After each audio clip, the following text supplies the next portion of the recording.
Alrighty, I wanted to do a deck tech here with my 5-color Enchantments Matter deck. I'm well into the kind of post-game of duels now. Reached the top rank on the ladder, playing mid-range, and then kind of came back and updated all my other decks to be able to compete at rank 40 as well. So I'm just at the point of having fun with everything now. I've bought all the Enchantments packs I'm going to buy, and I've kind of started just finishing up buying all my Origins packs as well. But yeah, so this deck is the deck I've been playing pretty much exclusively for the past couple days. It's a ton of fun. There's a ton of play to it, so I wanted to talk about it and then show it off. So the deck kind of always leads with a Heliod's Pilgrim if it can. So this 3-mana creature goes to find you any aura in your library. And there's kind of 4 things you can do with that. Thing number 1 is play a little bit more defensively. If you're playing against a deck that's trying to aggro you out, the first enchantment you're almost always going to get is Suppression Bonds, which is an all-purpose removal spell. This shuts down pretty much any threat in the game. There are a few things that can get around it, but it does a very good job of kind of helping you stabilize when the early aggression from your opponent has put you behind on board. The first alternative to that is to grab an Angelic Destiny to help you take the aggressive position. If your opponent's doing something like trying to play an uninteractive combo deck or something, you can use Angelic Destiny to threaten them and steal some games that way.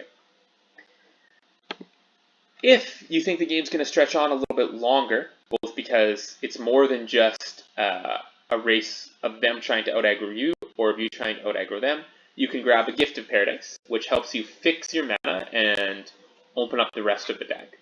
And then once you've got that going on, you can search for any of the 5 Amonkhet cartouches. So Cartouche of Solidarity, Cartouche of Zeal, Cartouche of Knowledge, Cartouche of Strength, and Cartouche of Ambition. So all of these spells do, well, 4 things really. Number 1, they all give your creature +1/+1. That's every single cartouche has that same effect. They also have a French vanilla ability that they give your creature. So for example, the white one gives First Strike, the red one gives Haste, the blue one gives Flying, the black one gives Lifelink, as we can see here, and the green one gives Trample. And then they also have an Enters the Battlefield effect. So we can see the black one here allows you to put a -1/-1 counter on a creature. The green one allows your enchanted creature to fight another creature. The blue one allows you to draw a card. The white one produces a 1/1 token with Vigilance. And the red one is a threaten effect. It stops your opponent's creatures from blocking.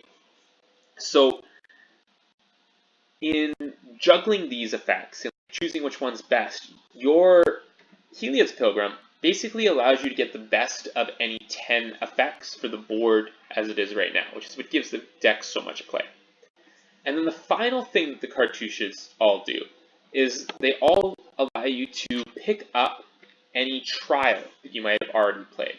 So we play 4 of the 5 Amonkhet trials in some number. Each trial has an effect when it enters the battlefield. For example, the black trial here forces an opponent to sacrifice a creature.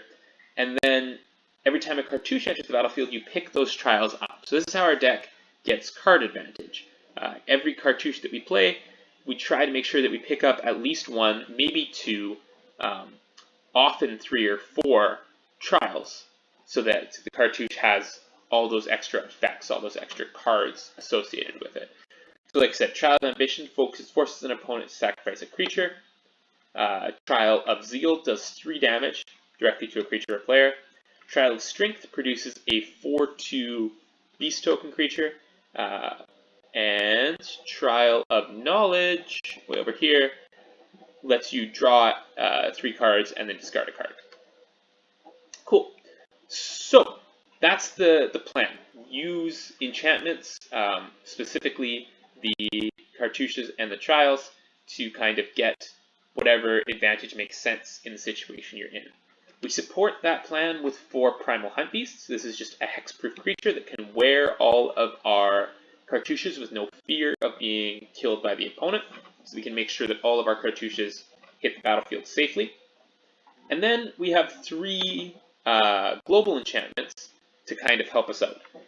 Sigil of the Empty Throne, which creates a 4/4 angel every time I cast an enchantment. If my opponent gives me a turn to stick the sigil, I pretty much can't lose after that. And then 2 copies of Bounty of the Luxa. This is a really interesting card. It alternates between allowing us to draw extra ammunition and giving us the mana to play it.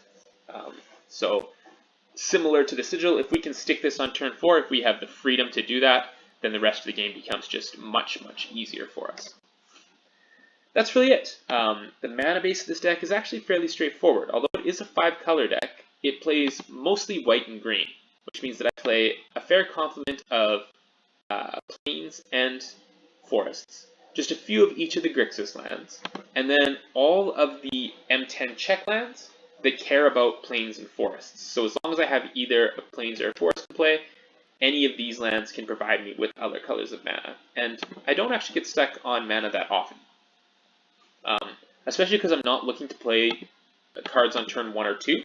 I can often, spend those turns just kind of making sure my mana is properly fixed, and things tend to work out. I very rarely lose games to mana despite paying 5 colors. Like I lose fewer games, I would say, to my mana playing this deck than I did playing the Jund deck, because there's no double mana cost requirements anywhere in it. So yeah, that is the Enchantments Matter deck, and I'm going to go play it in a couple games.